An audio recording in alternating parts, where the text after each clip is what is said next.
when we were down in the Everglades. We were there to experience the Everglades itself, and I think that's what this class is about. You learn through your own discovery and not through a textbook. They leave it up to you to discover and take away what you want from the experience, and I took numerous things away. It was a good chance to get away from the everyday grind of life. It was a chance to travel to a place I've never been before, experience new things, see new places, meet new people, and make some really good friends. Not to mention learn a great deal about another national park. You go to the Everglades, and it's like you're in a completely different world, and you just realize that there's so much more out there. There's just so much more that you can do, and there's so much more that you can see. Because the Everglades is on life support, just to go, and then you can tell your grandchildren about something that might not be there when they are. It's definitely one of the greatest learning experiences I've had in my life, and I know there's other people like me out there that will really enjoy it. The Everglades program is actually a course that we teach down there. It's titled Ecology, the Everglades. It's a 200 level, second level biology course that has prerequisites that has some meetings prior to the course going down, assignments prior to the course going down, and then basically the majority of the course is taught for a 2-week time period in Everglades National Park or the surrounding areas. This program started about 4 decades ago. Professor David Walsh, who is now retired, and myself were somewhat dissatisfied with the way science education, in particular biology, was being taught, and we wanted to get our students out into the real world, to focus more on what they could discover rather than what we cover in a classroom, to focus more on methodologies of science rather than to focus on kind of a canned type of laboratory experience. So we came up with the idea of actually teaching this course off campus in the January time period, obviously, in the Everglades. Of course, we chose South Florida because in the January time period we felt strongly that it would be much more likely that it would be warmer there than it is here in upstate New York, although there have been occasions where we've been proven wrong on that account.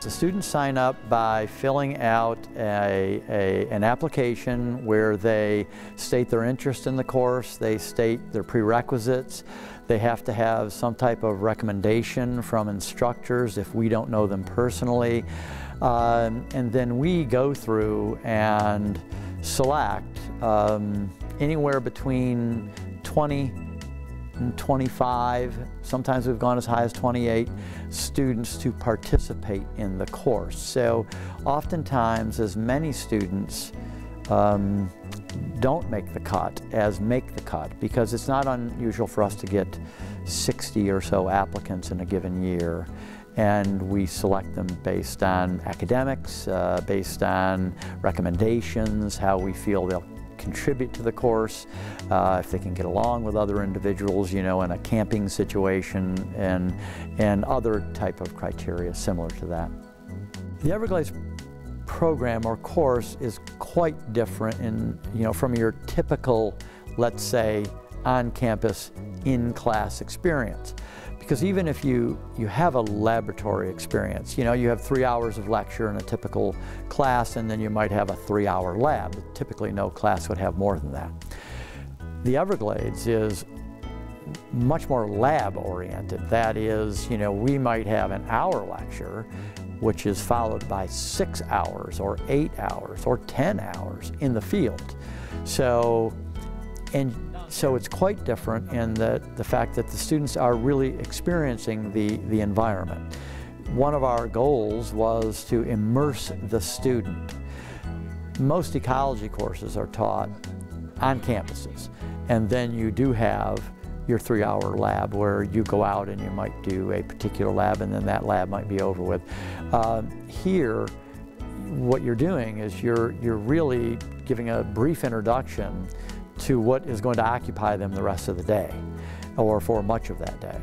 And so it's experiential. I mean, it's really experiencing things. It's immersing the student completely in the area that they're studying, because they are quite literally sleeping in the area that they're studying. They're quite literally eating in the area that they're studying.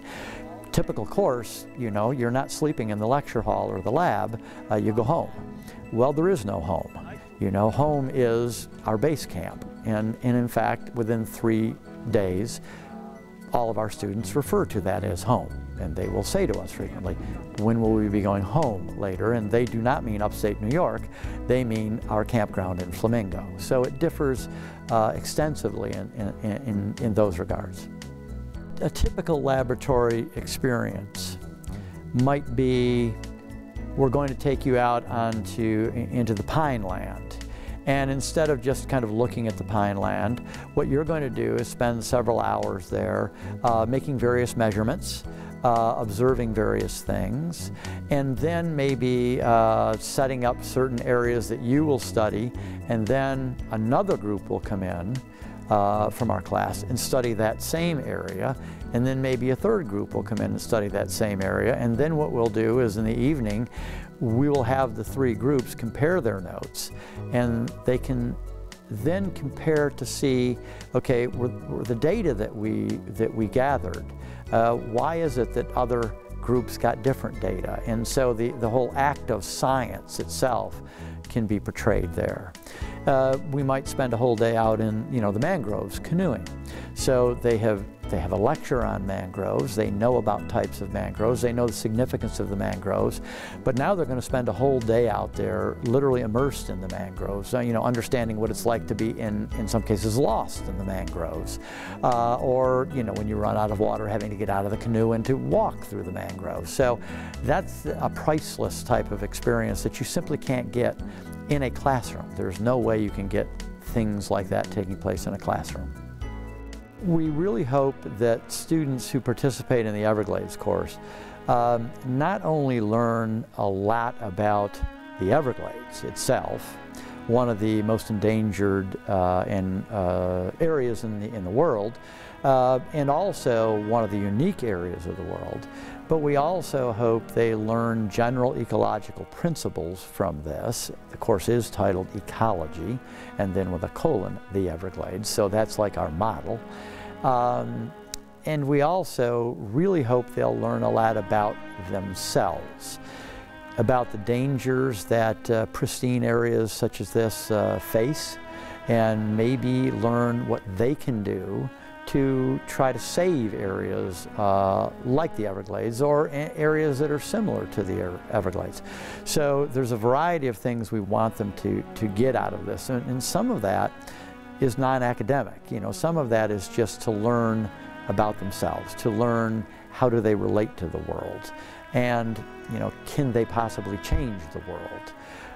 In many of our graduates, in fact, we are quite pleased, go on to do things in this particular nature. I changed my major to biology after I went, and I started taking more science classes because I wanted to know more, I wanted to do more, I wanted to, you know, become a park ranger so that, you know, I can make a difference. I can go down to these parks or go up to different parks and stuff like that and just try to preserve the things the way they are. Well, right now I'm planning to be at least looking to going to DEC, maybe looking at working at a fishery, like a fish hatchery, maybe even being a park ranger, and taking these Ecology of the National Parks classes, because I've taken both. You know, they give me an opportunity to get out there and look at the working conditions that I might encounter. I don't know, I just really enjoy, I guess, ecology. I like, you know, my entire life I've loved animals. I've always wanted to, I don't know, I guess just hang out with animals all day, but I don't think I can ever do that. So I think the closest thing I can do is maybe park ranger, make sure people are, maintaining the parks the way that they should be. The Ecology of the Everglades class is definitely different than, say, a Bio 117 or a chemistry class, just because you're out there. You can learn everything that you can from a book, but until you go out and actually experience it, it's really no comparison whatsoever. As far as the class goes for preparing me for my future career, I'm majoring in childhood and special education. One of the first lectures that Dr. Frenzy gave at the class at Broome was only that a small percentage of educators are actually scientifically literate, and I feel that I have a responsibility as an educator to expose children to the natural environment, and I feel that my experience in the Everglades let me become closer with the uniqueness of this world, not just the environment in upstate New York, and hopefully I can incorporate my experiences from the Everglades trip into my future classrooms. I picked up a book while I was in the Everglades called Last Child in the Woods, and it is about how children today, they aren't going outside. Their environments are being destroyed. Obviously the introduction to lots of video games and technologies. Playground is being cut. They're not even getting out on the schoolyard. So I would like to educate children about their world and their responsibility towards it as well. What got me interested in taking Ecology of the Everglades class was taking Dr. Frenzy's class at BCC. I had to take it for a general credit. I always hated science, but until I took his class, it changed my outlook on the world and my interests, and he sparked this curiosity in me about the environment. So when he mentioned that they would be doing a class in the Everglades, I thought that would be a great opportunity to explore the world outside a bit more and to get more in touch with it.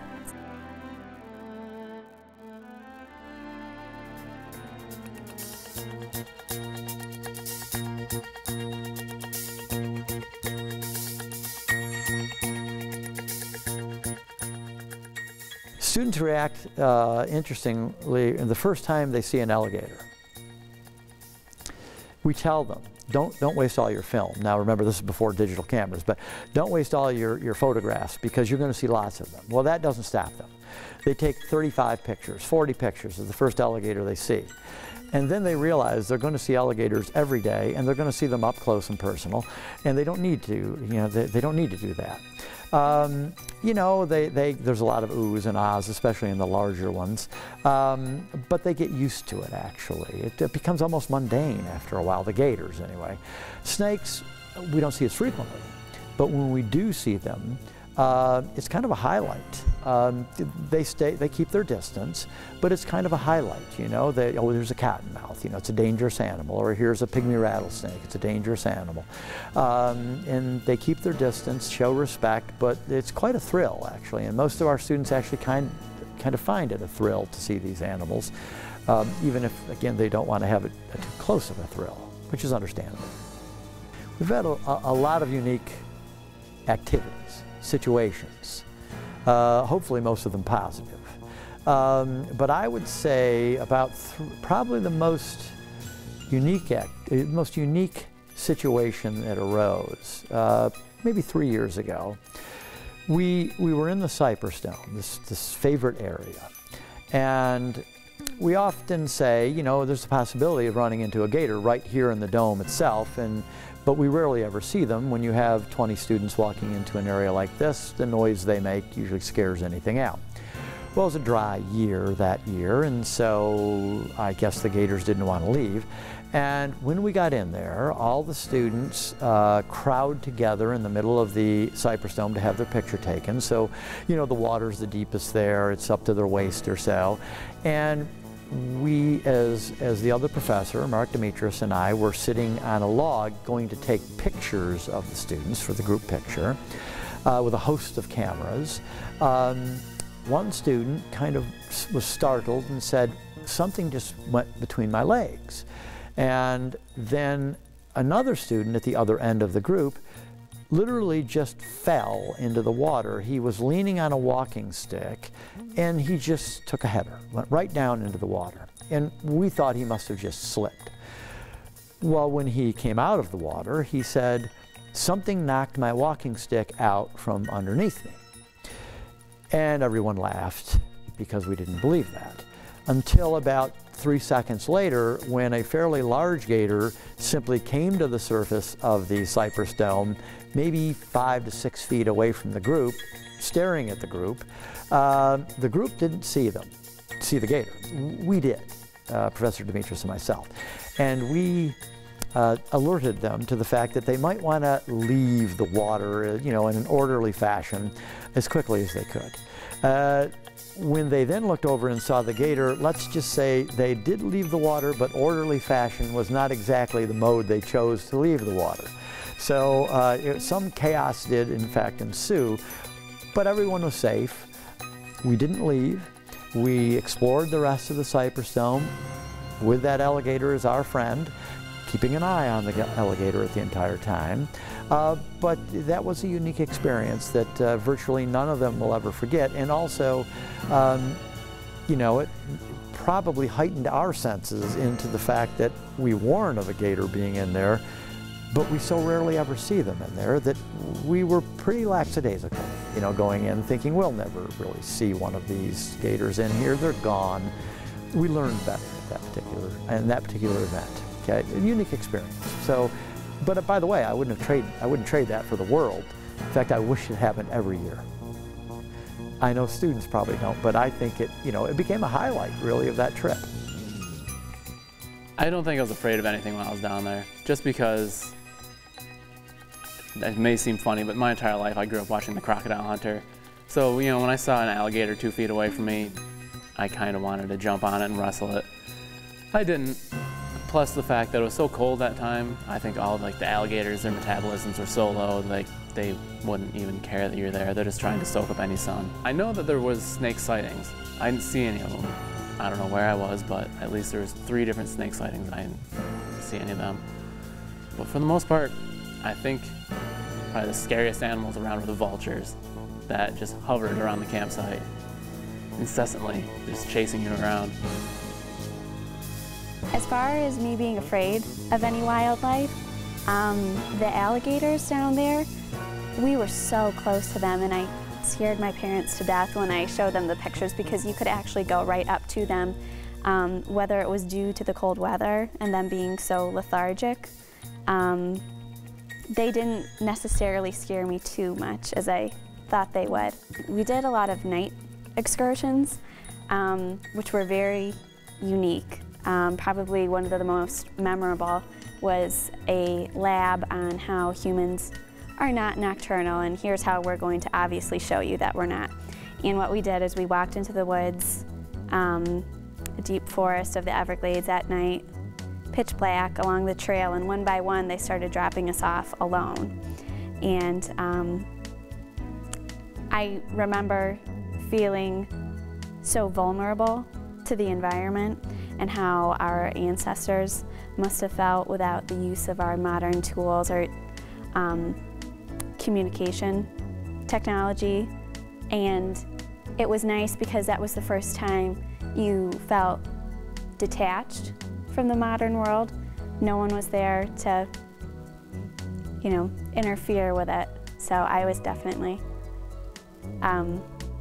victim to the environment, but it was a great experience. So the time I was most scared was being alone at night in the hardwood hammock forest, and I heard something creeping towards me, and it had a clapping noise, which I had no idea what it was. None of what I studied in my books helped me there, and so what I was most afraid of was actually something that I never saw, and I actually don't know what it was, but it was frightening because it was coming towards me. It went away though. My favorite experience was probably the hardwood hammock at night. It was scary, but it was really cool to be there. You could hear animals moving around, occasionally a scream from someone who got freaked out. But it was like really cool to just sit there and let everything go back to what it was. Favorite experience of the trip? I really liked the bike ride through Shark Valley. As weird as it sounds, I enjoyed riding a bike for 8 or 16 miles, I don't remember what it was. It was just like a good time to cruise along on a trail, talk to people, see alligators, 2 feet away from you. And when you got down to the lookout tower, you got a really nice view of the surrounding area, especially just never-ending sawgrass plains. And definitely going down to Bahia Honda, down in the Keys. If it was 20 degrees warmer, it would have been just fantastic. But you look at the pictures that we took down there, people go, oh, the weather was so beautiful, and how hot was it? And you're like, it was like 30 degrees.